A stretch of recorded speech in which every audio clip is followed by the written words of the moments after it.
Hello, MGTOW. Hello, man. This is Howard Dare. Thanks for stopping by. So, I'm kind of dealing with some very particular ugliness within MGTOW. And I won't go into too much detail, but I'll tell you a little bit about it. And essentially, what I'm talking about is men coming in to MGTOW and claiming, to be MGTOW or to be concerned with men, but for them just to be completely gynocentric, blue pill, simpish men that are here to shame and carry out, they're white knights. They're here to carry out a gynocentric message and to convert MGTOW and to shame MGTOW and to hold MGTOW up to ridicule and attack.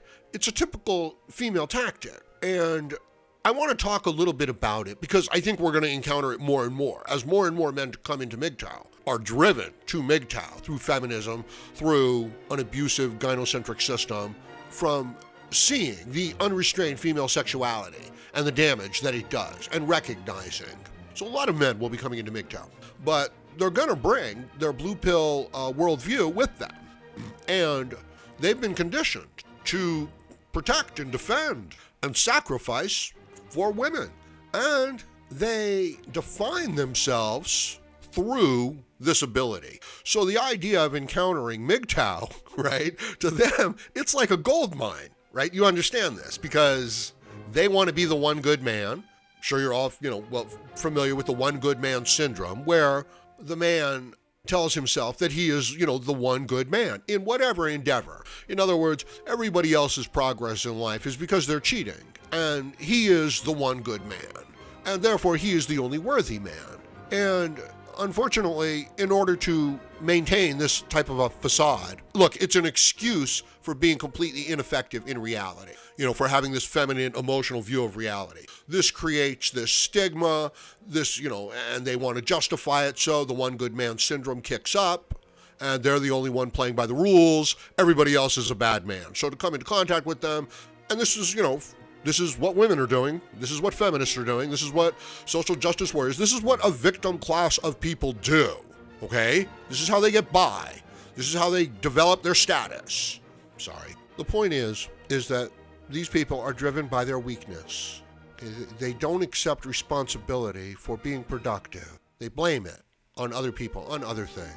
And the more ineffective that they are, and the more successful other people are, the more frustrated this makes them. And the more they are driven to this behavior of demonizing other people's motives and behavior, as opposed to upping their game or adjusting their game. They don't even look at themselves. This is a personality weakness. This is a personality flaw that the individual has to overcome. I hope you see that, and I hope it helps. I imagine that the worse the circumstances are for the individual, the tighter the trap is.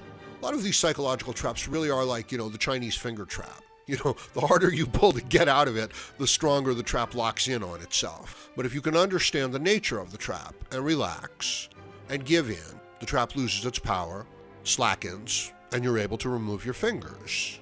And this is a psychological trick as well. So essentially what we're talking about here is people being driven by things that they don't understand within their own personality. So it's very dangerous behavior. In other words, they really don't have self-knowledge, and they're not interested in it. As a matter of fact, I would suspect that they are strongly opposed to it. And the closer that you try to bring them to it, the more hostile and aggressive they will become. And you can understand that the less effective a person is at dealing with reality, coping with the situation around them, the stronger this behavior and the stronger these defenses will become. So do yourself a favor. Be truthful with yourself. Face your weaknesses. Face the situation that men are in. Face the compromise that a man is required to make in order to be accepted by a female world. Are you willing to make that compromise? I know it's harsh, but essentially it's almost like a type of psychological castration in dealing with this group. How do you hold on to your principles, your integrity, your honor, your self-efficacy, your honesty with yourself, and acting that out in your behavior, which is necessary? How do you reconcile that with having to be an emotional servant to someone's weakness? And of course we all do in some ways or another.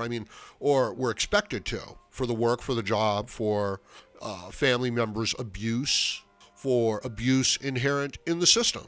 But if you're an individual and you encounter one of these people, they're going to attempt to damage you. And the more inclined you are towards being productive and being independent, the more abuse and damage they will, heap on you. And now such men are coming into MGTOW, and they are driven by their blue pill mindset. Quick message. If you find the Howard Dare MGTOW videos of value, please consider making a donation to the Howard Dare channel through PayPal. It'll help me make more videos. It'll help me grow my channel. And if you can't make a donation, please go ahead and like the video or even share the video. That'll help too. Continuing on. They despise MGTOW. They despise masculinity. They are here to score cheap points on MGTOW, to cause great damage to individual men, and thereby raise themselves up in a gynocentric world. This knowledge they hide from themselves. They don't want to see this. This is what drives their behavior. Female approval, female validation, the validation of a group of people that are enslaving you.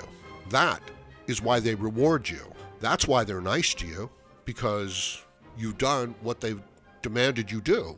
That is the price of success in many instances. I'm not saying that that's the price of individual achievement. That is your achievement, of course, and I don't care what really motivated you to go after it.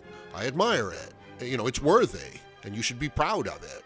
But then we are called upon to compromise ourselves in order to get along with some people. And the price is too great, ultimately, because, it's a lack of self-knowledge. Therefore, they are driving themselves towards their own destruction, certainly not towards their own improvement, right? They're not going to start seeing better results with their tactics, but they are going to entrap and enslave and damage more people and blame, because they're blaming more people. That's their success. I mean, look at the modern left. That's what they do. It's victim politics. It's identity politics, for, victim oppression politics to form your group. It's the same old story. And on the other side of that is individual responsibility and strength and freedom and, personal efficacy. Real. It's not an easy thing. You will be tested in the crucible of your own weakness. Many people on that journey, they've given up or they've gone in the wrong direction. So if you associate with them, guess what? You are led astray. MGTOW is not a hate group. MGTOW is not a group of gossiping women. It's an individual discipline for the man. Might as well be a martial art. Yeah, I like that. Certainly physical fitness is a principle of MGTOW. If your mind is clear on these, many of these issues, I believe your body can follow, and your emotions, right? And that's what I'm saying.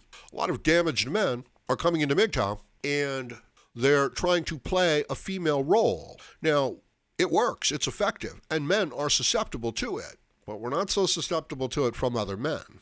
You understand also that this is a basic evolutionary tactic that the beta males will employ in order to get past the screening of the females in order to get together with them and potentially mate with them. In other words, they pretend to be harmless and they pretend to be helpers. And that way they get access to the females, and that way they can potentially impregnate them. This is their strategy. It's the cuck strategy. It works, right?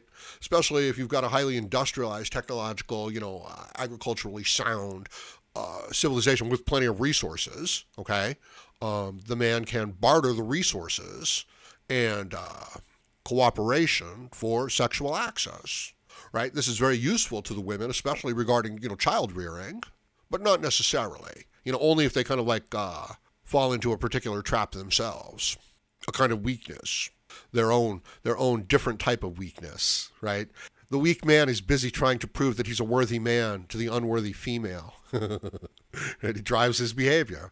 And the unfit female is playing her sexuality for all that it's worth and just becoming a terrible glutton. You know what I mean?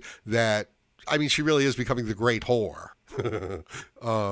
Yeah, I have a video on that. I should probably update that because it's a growing issue. Okay, I'm going to leave it at that for now. Let me know what you think about this in the comment section below. Please like, share, comment, subscribe, donate, and join me again, Howard Dare, as I plan to have more content for you. Thank you, MGTOW.